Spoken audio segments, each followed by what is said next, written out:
Good morning, everybody. Happy Monday and welcome to the Meta Cafe. Grab your cup of coffee or tea. I've got my Gemini cup today, even though it's Cancer now. And sit back and relax and let's chat about the energies coming up for the week. I have a title for this week. I named this week Irritation or Inspiration. So that's what we'll be thinking about this week as we move forward into the energies of the week. We'll be thinking about whether we are inspired to take creative action or are we irritated by the transits that are occurring. We shall see, right? This is one of those weeks. So eventually we'll discover that there are some big changes getting us ready to change.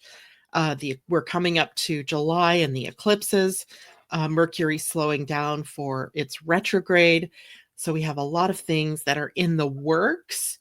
But this week, albeit sort of quiet, has a lot of things moving us through the depths and has us thinking about some really important things. So we'll talk about all of that in a minute. First of all, welcome to all of you this morning. Debbie, good morning to you. And Allison, good morning. And Mimi, it's great to see you ladies. I hope you all had a great weekend. I have my new, I practiced how to get this. There we go. I have to show it this way. My dragonfly, which you can't see it now, but the worst part about getting the tattoo was the tape that they put on over it after I took the picture of it that you saw on Instagram. It was a square piece of tape, and I was supposed to have the tape on for 3 hours. And when my daughter helped me pull it off, it was terrible. And then I had this red square around that my my dragonfly is sitting in, but now it's sort of it's faded. You can't see it as much now, but that hurt worse than the whole of the tattoo. The tattoo really didn't hurt that bad, but that tape hurt. So next time when I get my hummingbird done, I'm not going to let her put tape on me because that was terrible. Don't like the tape. But anyway, I don't know why I wanted this tattoo so badly. It just came and it was what I wanted. And I can't stop looking at it. Like, oh my gosh, I did that. And oh my gosh, it looks so beautiful. So I just can't believe the artistry that this woman put into this. And although, tattoos aren't for everybody, to me, it just has some spiritual inspiration attached to it. And I can't wait for the hummingbird. And then I started thinking about other things I love, like sunflowers. And I thought if I could use this, I won't do it now because this hurts too bad.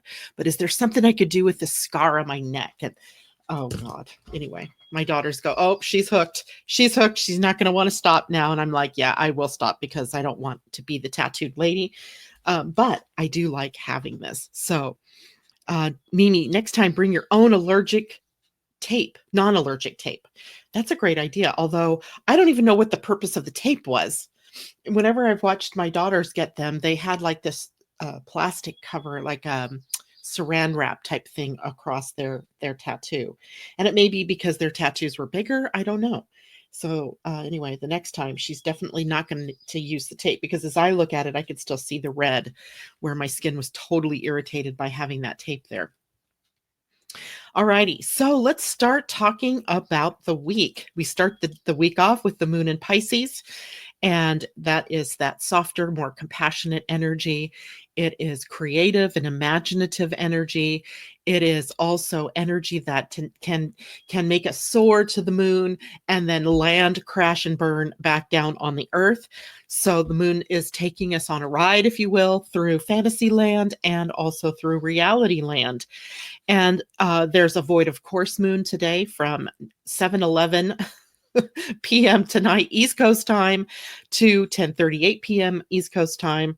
So what does that make it? 4:11 to 7:38 for us here on the West Coast. And then the moon turns into Aries or moves into Aries, and the energy of the week shifts by a profound amount as Aries is ruled by Mars. It is energy of action. And of course, it is one of the signs that when the moon is in, it is squaring both the sign Cancer and the sign Capricorn, where we have planets. And so we may be triggered inadvertently by these various emotional waves moving through us on Tuesday, Wednesday, and Thursday. And then later in the week, we have a smoother ride. So there's really not anything hugely upsetting for the week. And I love that, right? After last week's ups and downs and everywhere arounds and the solstice and the full moon and yowza, we were kind of feeling those energies, and they were taking us deep. But this week's energies take us deeper and in a more profound way, without all of the jostling around that last week brought us. So let's talk a little bit about today, and then we'll look ahead to the week. And what really sets the tone for the week is today is the day one of the Pleiadian Earth Energy Week, and it is one intuiting. So initiating energy for the 13-day period of time, and it's all about intuiting. So we'll talk about what that means. We also have Mercury moving into Leo this week, and the Sun in a sextile to Uranus this week. And we have some gates in our human design that are shifting, that are going to create some interesting energies, I think, interesting good. And so let's get to it. So today with the moon in Pisces, it is in a sextile to Pluto, and also trining Mars and Mercury, which are still fairly close together in the sign of Cancer, toward the end of the sign of Cancer, by the way.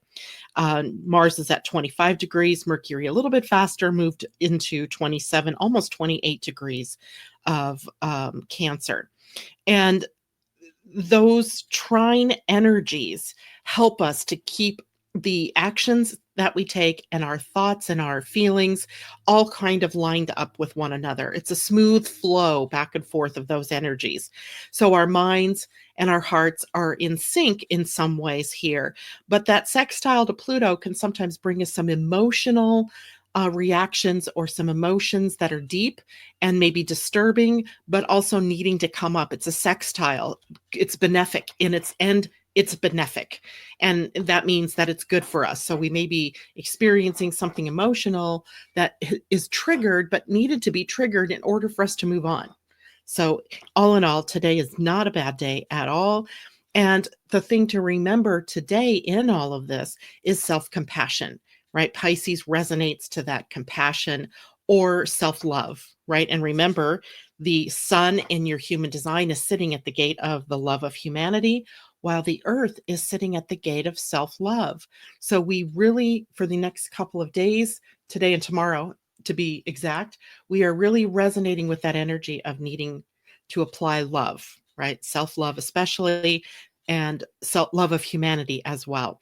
And I think it was interesting. Now, this is just an observation, not a political statement, but I thought it was interesting that two of the things that got pulled back in this country this weekend were, one, an attack on Iran, and two, a ICE raid that would have been, gathering up a bunch of immigrants, illegal immigrants to be sure, but the idea of treating humanity thusly is very distasteful, especially under these kind of transits. Now, I'm not going to say it isn't going to come through later in the week, but for right now, I think cooler heads prevailed, and I don't know what the impetus was, but I could look at the astrological signature and say it wasn't in the cards. It would have been a very bad thing, and it still will be a very bad thing if they go about doing that. But at least this gave time. These transits give time for the cooler heads to prevail, and for thinking before acting, and hopefully, and I'm not even going to think that our president would do this, but acting out of love instead of out of some of the other things, knee-jerk reactionary energy that he does sometimes. So that is a lesson for all of us, though, right? If we're seeing it in our outer world, it's something that we're also working on. Self-love, right? How do we love ourselves? Now, today, in the grand scheme of things, love is an important energy. Venus, the planet that we think of as physical love, but also representing the love of in our relationships, and also our values and our money, is in a square to Neptune, the higher spiritual energies, the and not quite pin downable. You can't like take Neptune energy and make it make sense because it's spiritual and it's moving, it's etheric. It's like trying to grab smoke and hold on to it, and you open your hand and it's gone. So the energies between these two planets are in a square, which is a 90-degree angle, but it's not as difficult as you might expect, right? Squares we often think of as challenging, but the challenge here isn't the same quality of challenges that we see with other planets, because we're dealing with a concept of unconditional love through Neptune and the more down to earth love through Venus. But what it can do is cause us to get caught up in the fantasy world, right? We get blurred lines between what's real and what isn't real, what's of our fantasy and imagination, but or what's really true and not something made up in our imagination. So it's while it's stimulating our imagination and stimulating that fantasy, we may have trouble seeing what the truth is, right? So if we apply this to relationships in the real world, you may, come across somebody who you think is going to be the one, and in reality, the veil is torn away, and you see that person for their truth, and you see that your ideal of this relationship is gone, and the real in this relationship is it's not a relationship, it's not in alignment with your values. And so this can be difficult for some people as you wake up and you go, whoa, what was I thinking? Right? Whoa, right? I got to get, back on the real track here. So, what it is kind of modeling to us is what we're truly looking for, which is someone who meets us at the spiritual interface, who is doing their own work, who is, not fake or false or setting themselves up for a huge fall later, but someone, who meets us where we are, right? And not that we're having to go to where they are or that they're coming all the way to necessarily where we are, but maybe more like we meet in the middle, right? Where we see the connections, and the connections are spiritual, but they can also be physical. So not to push physical attraction to the back seat, but it has to be more than that, right? Otherwise, you can find yourself caught up in what is a physically attractive relationship, but there's nothing else. Or you meet at the spiritual realm and then there's nothing else. So be really careful in your relationships that you're not blurring lines. And you remember Jupiter is also in a square right now to Neptune, and that can make this sort of overblown, right? This can make this bigger than what it has to be. So being very cautious will help you, but also seeing people through the eyes of love, which love energy accepts people for what they are and where they are, but doesn't necessarily mean that you have to be with that person. So we have to be watchful for that. Um, Also, wishful thinking comes into play in this connection between Venus and Neptune. And wishful thinking is sort of like that. We're making maybe wishes, or we have hopes and dreams that aren't realistic. In this case, I wouldn't want to say that your hopes, your dreams, and your wishes are unrealistic as much as I would say, is it really in alignment with what you want? Is it really true that this is what you want? So these are really good questions for us to be asking ourselves. Is this in alignment with me? Right? Is this relationship supporting me? Am I able to support this relationship? And if not, it may be time to back off. So this is specifically relationship oriented, but it can talk about the relationship you have to your money or to your values. What is it that you really resonate with? And what isn't really something that you resonate with? Are you trying to play the role of something or of being somebody that you're not?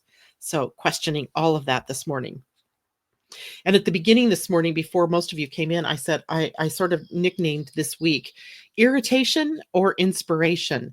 That is sort of the model of the whole of this particular week, with the moon moving through some places that are key to irritating us, but other things happening that keep us more inspired than irritated. But we may play the role of both at different times throughout this week. Looking ahead at the well, let's go through the human design information, at least for today and tomorrow. The sun is still at the gate 15, which is the gate of the love of humanity. The earth at gate 10 is the love of self. So wouldn't you think, I would think, that because first of all, when we have the relationship between the sun and earth in human design, and this is my own thinking, and I've seen it over and over again in my own chart and other people's charts, that the earth is sort of stimulating a challenge. It's like laying down the gauntlet to being able to live out the high side of the sun. And the sun at gate 15 is the love of humanity, right? Loving humanity and loving humanity unconditionally, not with conditions. I'll love you if, right? That's a condition. Or I'll love you when. That's all conditional. The sun at gate 15 would say, the love of humanity is more based on I love you unconditionally. But the earth throws down the challenge with us in self-love. And I would say to you, can you love humanity if you don't love yourself?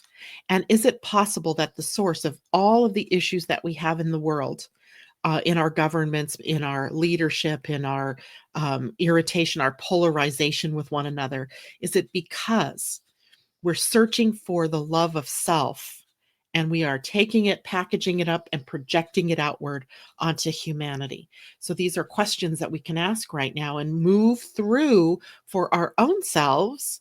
And that's what we really need to do. We need to be able to move through this stuff for us. And when we can look at ourselves and love ourselves unconditionally, then it is naturally that gets projected outward onto humanity. So that is the work that we have to do. And we're in the final couple of days of this week of this iteration of the vessel of love. We'll get more opportunities for this type of work when we get to September and the autumn equinox or the spring equinox, depending on where you are in the earth. Uh, And then you get another chance at the winter solstice, and then you get another chance at the spring equinox / autumn equinox if you're in the southern hemisphere. So the equinoxes and the solstice times give us this opportunity to reevaluate where we are in as it relates to love. And this happens to be the focus on the love of humanity being challenged by the earth in terms of self-love. Right? If you're self-loving, if you can say, I really love myself, that I'm okay with me, then you project that outward onto the humans, the other humans around you. So there's that. Now, later in the week, the 26th, so Wednesday, the Earth and Sun shift into the gate 52 and the gate 58. Now, that puts us in exact opposition to Christmas time, where the Sun is at gate 58 and the Earth is at gate 52. Let me show you on a human design chart really quickly where that will be. So right now we have the Sun and Earth, right? Here's the Sun, here's the Sun at 15, the Earth at gate 10. And next week, or later in this week, good God, it shifts to the Sun being here at gate 52 on the route leading up to the sacral, and the gate 58, which is over here, the gate of joy leading over toward the spleen. The setup, though, instead of it being the sun that's focused on joy, it will be our finding joy here on the planet, where your feet or your boots are, and moving it into an inner contemplation. So it'll be an interesting time. And we'll talk more about that as the week wears on. So let's see. Big news. Mercury into Leo, Sun. Yeah, we did that. So I want to talk today about the Pleiadian Earth energy. So this is the beginning of the 13-day week, and we're moving into initiating the one. Universally, we're all in a beginning. And the beginning potential for us of the whole entire 13-day period is about intuition. And it's interesting, I think, how this dovetails with what I just talked to you about with the moon in Pisces and the Venus square Neptune, because it's about evaluating what's real and what isn't, what is true and authentic and what isn't. And here we see that the clue for us to be successful in that is to use our inner knowing, our intuition. Or in the book, she says, listen to your heart.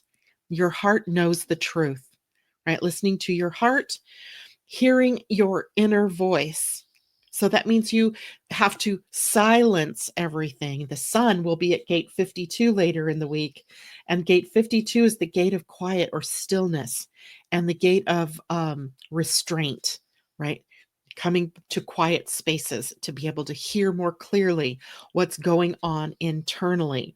So for the next 32 or next 13 days, we are turned focused inward. Even though we move through Pleiadian earth energies all 13 days, we'll have this as our focus for that whole entire period. And hearing the inner voice or hearing your heart, and this is a quote from Pia Orleans from the book Pleiadian Earth Energy Astrology. She says, the heart, listening to the heart, which is connected to the entire library of cosmic wisdom, right? We want to listen from that point of view then rather than from all of the noise that's in the outer world.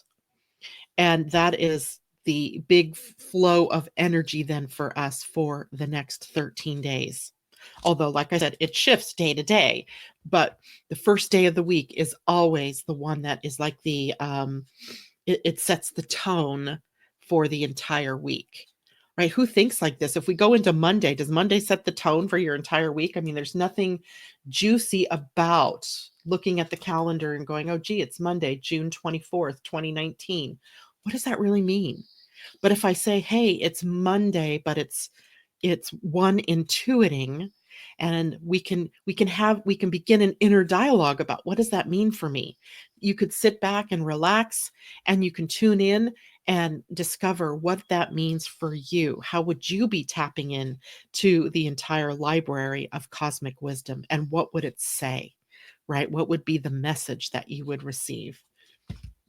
All right, so we see I have other people checking in here. Good morning, Kathy Miller. Good to see you, Patricia. Good morning to you, Irina. Good morning, Linda. Good morning, and Colleen and Ashley and Asa. Good morning. Love you all. Great to see you. We are talking about the overall energy of this particular week.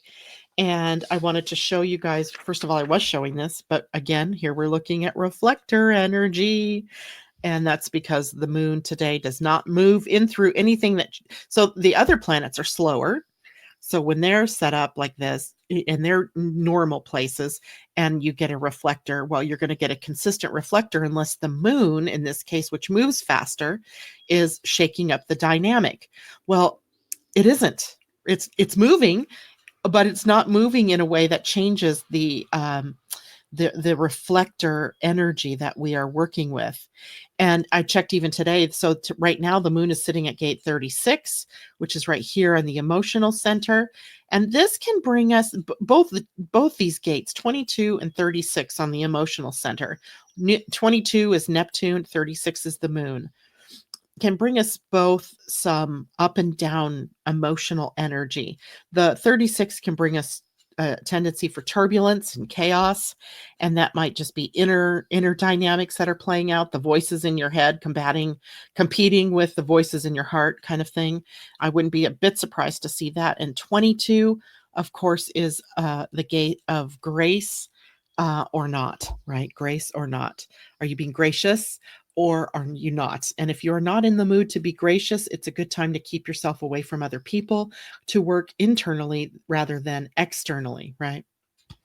So that is and even when the moon moves to gate 25 right here, it doesn't hook up to anything either. It'll just be hanging. So again, all day long, we're reflecting. We have reflector energy here. Children being born today are all reflectors. And that I'm sure that's several million children, or several thousands at least, being born today as reflectors. Gotta love it. So I also took a look this morning at where Chiron is because I hadn't looked at the human design component of Chiron. In my ephemeris, it doesn't tell me where Chiron is. She goes through all of the regular planets, but not Chiron. I have a separate book that I have to pull out and look at for Chiron. But Chiron is also at a gate. There's no mistake why I sometimes choose something rather than something else to talk about, because it just seems like it always works out that there's this theme running through anything that I happen to choose. That's the magic of living, as above, so below, is that everything should be in resonance. And all you have to do is look at it in a different way, or look at it through the lens of the planets and what's happening down here, and you can see the resonance. Well, this morning I thought, I just want to see what gate Chiron is sitting at. It had been sitting at 25, and I think that's what triggered it, is I wanted to see, Moon Chiron, were they, going to be in that same position? And no, Chiron has been sitting at the gate 17, and the gate 17 is up here in the Ajna, and the Ajna. I'm going to see if I can get one of my highlighters here. Let's do purple because it's pretty bright. Oops. So if we used Chiron, probably should have used the orange one. You can see this though. So if we use Chiron in our charts, you see we do have a connection from the Ajna, the center that we think of as the mind, right? Your brain, your ability to analyze, compare, and contrast. And it is connected up to then this gate here on the throat, which is the gate 62, the gate of details. And we do have a completed channel, but only if you take Chiron and enter it in here. And that means we are then looking at projector energy, where we can project onto others what we think we know to be true. Because the wound, which is what Chiron is the wounded healer. So we're dealing with the energy of wound, and then ultimately, how do we heal that wound? And the wound is our minds, right? Our minds, that is filled with the energy here of opinions. This is the gate of opinions. And we have to then evaluate. I'm going to circle gate 17 there. That's the gate of opinions. And, what we ultimately find out is that this is energy that is projected because it meets up to the throat. And in human design, what we mean by projected energy is that it needs to be invited out of you in order to be shared. So you share your opinions only with an invitation. And it literally is someone that says to you, hey, I want to know what you think about this. Or you being able to ask questions of someone that elicits that invitation. So we want to be very careful here, because this wound is triggering our minds. And I've just got done telling you we have to get out of our minds and into our hearts and into our intuition this week for the next 13 days. That's the whole value that we are resonating with, intuition. But we still seem to default to the mind. And the gate 17 to 62 is part of the logic circuit in your human design. And the logic circuit is just one way of knowing information. This is scientific thought, right? This says there's an idea or a theory, what's the first one? Hypothesis. And then I'm going to test that hypothesis and I'm going to see if it's true. That's the use of this particular energy.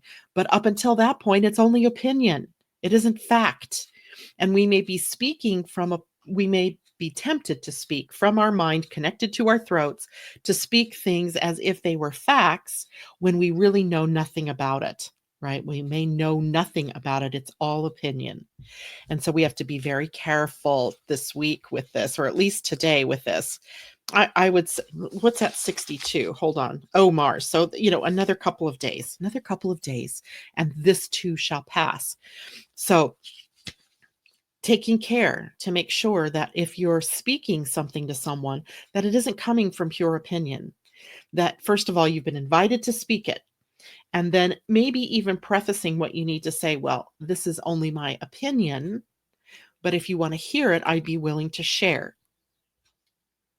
And you wait. If you get invited to share, great. If not, then you hold your opinion to yourself because it isn't something that needed to be said. That is such an important thing for us in our human interactions, right? Our working with one another. Because if you just share opinions, then you're not coming from a place of power. Now, I wanted you to see the words that are associated through the gene keys with this gate. In the lowest expression, in the shadow, it's opinion. So even though you think we value our opinions, right? We're legends in our own mind, and our opinions are very important to us, but that's coming from shadow. The gift is farsightedness, the ability to see the whole picture, to see down the road, to see into the future, to see the past, and to see the present, to see it all. And that leads us to omniscience. That's the highest expression in this gate, omniscience. And I asked Siri to tell me what omniscience meant, even though I knew what it meant. I wanted to hear it. It's knowing everything. Now, isn't that interesting that there is a gate in your human design of omniscience, right? Usually we relegate that to God, right? Or to source or to creator. But you, as a being made by that very creator, are endowed with those same creative energies. And that means that at some point in our evolution as human beings, we have access to omniscience, knowing everything. But it doesn't come from your mind, it is coming from the inner knowing. There are many places, by the way, in your human design that represent that deep well of inner knowing. One, of course, is gate 48, which also is on the spleen down here. And it doubles as the gate of feeling inadequate, but it's part of the circuit that would take us into mastery. And in that gate is another place where we recognize that there's so much more going on, that there's this deeper knowing within each of us. And the gate 48's gift is wisdom. Resourcefulness is the gift, wisdom being the highest expression. Where does that wisdom come from? It comes from the deep well. It's not coming from your mind. It's not coming from your opinions. It's not even coming from anywhere near your head. It's coming from the body, in the wisdom that we're inherently holding as pieces of the creator, as little fragments of the whole of creation. So farsightedness is one of those things that brings us wisdom, but it comes from hearing your inner voice, being aligned with the heart, which is connected to the entire library of cosmic wisdom. A quote directly from Pia Orlean in the Pleiadian Earth Energy Astrology. I just love that. I just love that. Okay. So everything interconnected, right? Our Chiron, even though it's an Aries, is telling us all about finding wisdom or finding farsightedness or omniscience and letting go of opinions. The one intuiting energy through the Pleiadian Earth Energy Astrology also pointing us in that same direction. Today's moon in Pisces also bringing us to that, as well as Venus squaring Neptune, which is saying, hey, rely on what you know inside and live out your life authentically.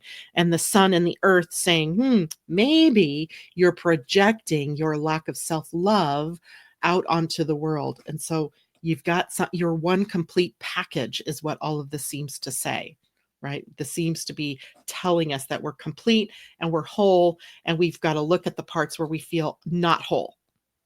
Okay. Willa, good morning. Michelle, good morning. Londa, what are the qualities of Chiron? So Chiron is the wounded healer. That he literally is in, if you look up, if you do a Google search for Chiron mythology, and Chiron is spelled Chiron, but I've also seen it spelled with a K, Kiron. I think it takes you to the right place, no matter which one you use. Check out the mythology associated with this character, and that's really the planets are all characters. And as a character, they're an archetype. They represent an archetype. And the archetype that, is a fragment of who we are. We are carrying all of these archetypes. You are whole, right? You have all of this human design, whether it's lighted up or not, you have it. And so you're carrying all of these archetypes. It's what you choose to express and how you express it that shows up in your personal life. Well, right now we're being triggered by Chiron, and Chiron's archetype is that he in mythology was wounded. He was a demigod, so he was part human and he was he was actually a centaur. That's a whole nother story. We won't go into that part of the myth, but he was wounded in a battle between the gods, and he was so hurt and so wounded he begged to be let go of, to die, right? He wanted to just quit living, and the gods were like, no way. uh, you're a god, you have godlike qualities, you can't die, you can't be destroyed. um, so pull on your big boy pants and heal, right? Go through the healing process. So Chiron comes to eventually represent the wound and the path to healing the wound, sort of the hero's journey again, right? The hero's journey from wound. And we've all been wounded, usually from our childhoods. There's some kind of wound that began usually in our childhood, but at least where we can see it in this lifetime, but also other lifetimes. We carry a wound, and it's part of our archetypal journey to move through the healing of that wound in this lifetime. That is what the archetype of Chiron brings to us, that healing journey. And the planet, or the body, Chiron itself, takes 50 to 52 years to move completely from start to finish one orbit through your astrology. So it's usually right around between age 50 and 52 that you have a Chiron return, and you feel a fundamental shift within you around how you experience the archetype of the wounded healer.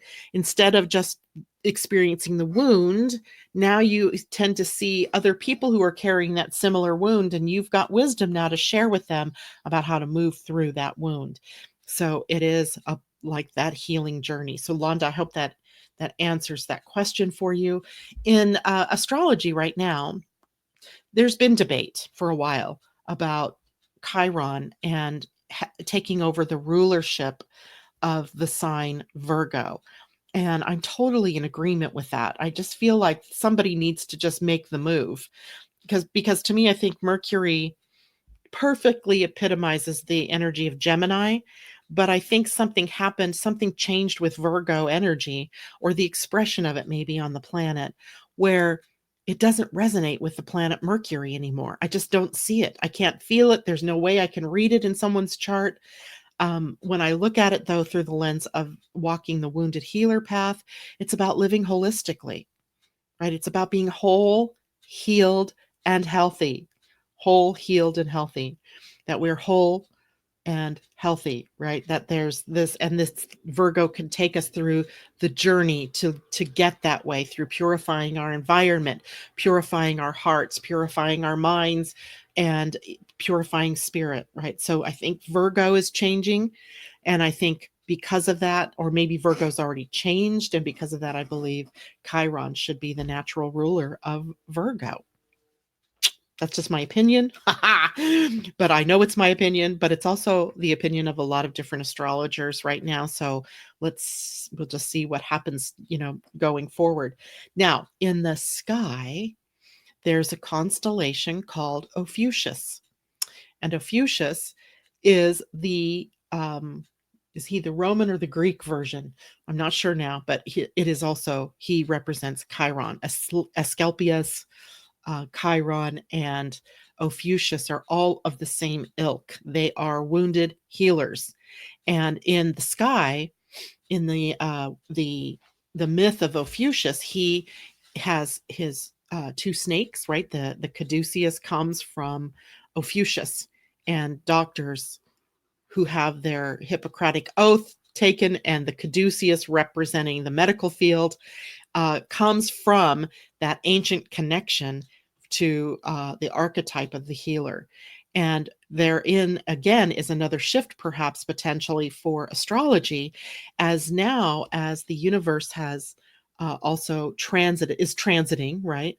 That the constellation Ophiuchus has now a part of it sitting on the ecliptic plane, where only the 12 zodiac signs had been before.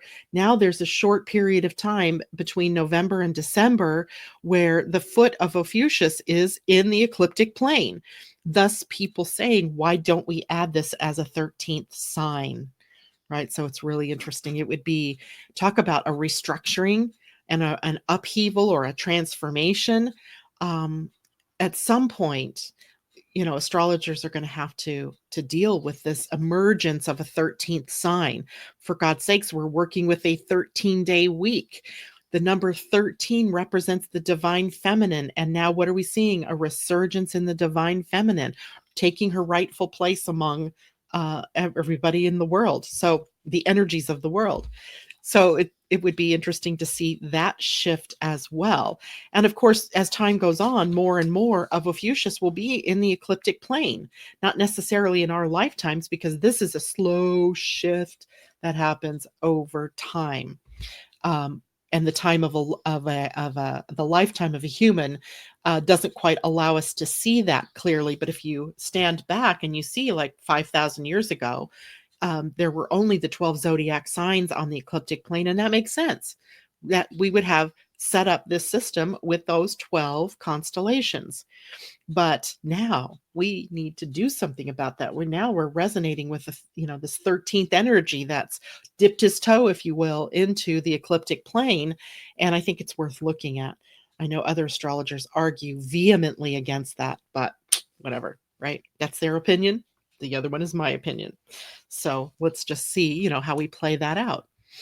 Mimi, perhaps co-rulers for Virgo. Mercury is a messenger. Chiron, the wounded healer, a messenger of healing emerges. Quite possible. Quite possible. Although we have a lot of co-rulers out there, and it sort of mucks things up when that happens. For example, Aquarius has two rulers, Saturn and Uranus. Two completely different planets, right? One that's very traditional. But at the time, before there was a Uranus in the 1700s, there was only up to Saturn, right? The visible planets were all the way through Saturn, and those were the planets that they used. And then once Uranus and then Neptune and Pluto were discovered, those were added in, and then new signs took over rulership, or those planets took over rulership of new signs, but they held on to the traditional ones as well. So we have a traditional ruler, and in Aquarius, you have the traditional ruler of Saturn, but the more modern ruler of Aquarius is Uranus. So it's just interesting how things change and develop over time. All right, any questions out there? Anybody else checking in with us? Gosh, no questions? No, except Londa, who asked the question, what are the healing properties of, or what are the qualities of Chiron? Londa, aren't you getting on a bike and going on a trip? Have a great trip and send us pictures while you're gone, and call me when you get back. I want to know all about it. All right, everybody. Well, if nobody has any questions, that is it for me this morning. Oh, wait, it's not. Hold on. I'm going to disappear while I grab my cards. I didn't bring my cards up here this morning, and I want to draw a card for us for the week. Okay. So hold a moment. Maybe I'll draw two cards, an animal card and a wisdom of the oracle card. So we have two models for the week. How's that? And there we go. By the way, this week, Wednesday at 5 p.m. my time. So what's that? 8 p.m. East Coast time. I will be on the Angel Heart Radio with Annette McCoy. And on that show, I do mini readings. And we'll be talking about the upcoming eclipses on her show. So if you want a mini reading, I will post the link to that here on the Living Astrology Facebook page. You can join in. Look who came to visit us. Hummingbird spirit. Although I don't like the picture of this hummingbird, so this is not what my next tattoo will look like. But hummingbird spirit says, be here now. Okay, so we've got hummingbird from the Spirit of the Animals deck, and let's look at the wisdom of the oracle for us for the week. Keep both books, and let's see what we get here. Oh, Wow, that card just flew and it went down to the floor. And it is upside down, here and now. That's funny. Hummingbird Spirit says be here now, and then we pull the card here and now. If you look at this upright, that's what it looks like, card number 32. And Hummingbird Spirit is card number 34. So we have a 7 and a 5. Here, be here now, upside down in protection. So let's take a look first at Hummingbird and see what it has to say. It was actually right side up. Number 34. What is going on? I opened the book right to it. Too funny. All right, be here now. The hummingbird's wings beat so swiftly it can hover in seeming stillness as it drinks deeply from a flower. Hummingbird Spirit comes to remind you that the beauty and sweetness of life is in the eternal now, the timeless present. Here and now, I can't make this stuff up, guys. Here and now, the name of this next card, you are becoming the person you wish to be, to have the experiences you wish to have. Focus your energy on the flower before you, for what you desire is being provided. Yes, there are blossoms everywhere. The choices can be dazzling. Hummingbird Spirit's message is that you have no need to go about in search of something better, for all that you require and desire is before you. You will know this as you become still, feeling your connection to Spirit, who loves you unconditionally and will always provide for you. Wow, wow, wow, wow. Okay, now that's the Hummingbird. The Wisdom of the Oracle, number 32, was it? Oh, 32, not.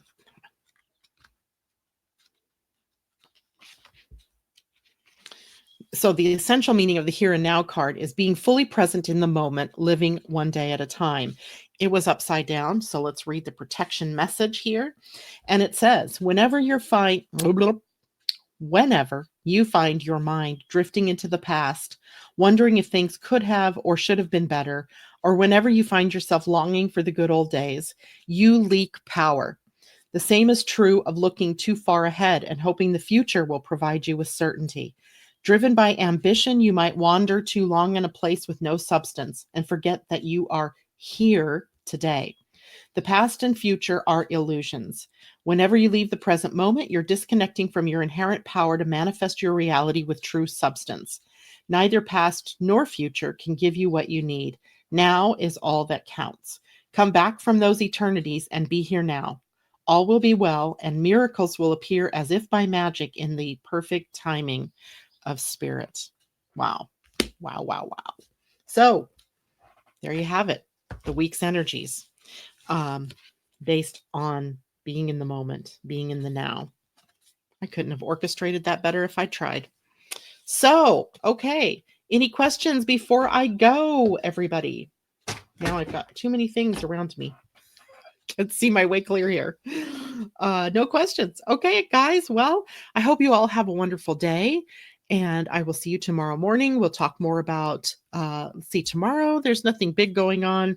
So tomorrow maybe we'll take a deeper look into what Mercury's move into Leo will mean for all of us and what the sun sextile Uranus means. I think it adds some powerful, inspirational, creative energy to the week. So we'll talk about that then. Take care, everybody. Bye for now.